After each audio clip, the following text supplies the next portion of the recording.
Мусорные коллапсы – проблема общереспубликанская. Плоды пресловутой реформы вывоза твердых коммунальных отходов пожинают всюду. Алдан исключением не стал. Впрочем, ситуацию нельзя назвать критической. Татьяна Вахнина о санитарном состоянии города. Для чего нужен посредник между населением и компанией, отвечающей за вывоз мусора? Почему мусора, а также несанкционированных свалок становится все больше? Какова мера ответственности рекоператора и будут ли улицы города чистыми? Весной на начальном этапе реализации нашумевшей мусорной реформы вопросов у алданцев было много. Полностью не поддерживаю, потому что работали мы со своим предпринимателем ООО СРП. Вовремя вывозился мусор. С 1 сентября рекоператор передал полномочия на местный уровень. Проблема вывоза мусора в Алдане имеет место, однако она носит локальный характер. В некоторых местах баки регулярно опустошаются. Кое-где из-за мусора не видно контейнеров, а порой нет и самих контейнеров. Работа ведется. В точке, где намечаются коллапсы, подгоняется спецтехника. Намечено ряд мероприятий, жестких мероприятий, с кратчайшие сроки.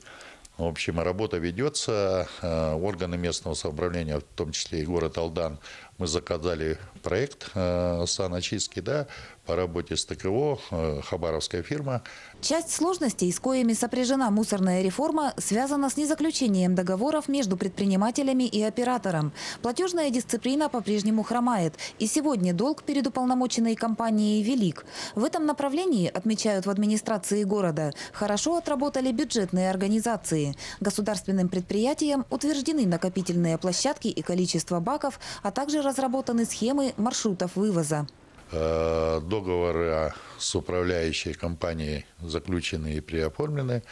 Есть проблемы с предпринимателями, с рядом организаций предприятий. Множество проблем носит объективный характер. Это отсутствие инфраструктуры, площадок накопления и утилизационных полигонов, а также нехватка мусорных баков. В этом году в городе были оборудованы 3 накопительные площадки. Работа продолжится.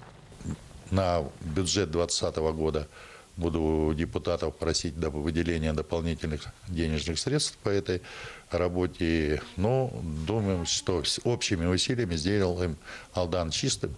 Представители власти поселений подчеркивают, что сделать улицы чистыми можно, но только при общей сознательности и общими усилиями. Татьяна Вахнина, Сергей Шипачев, Александр Лукин, Алдан.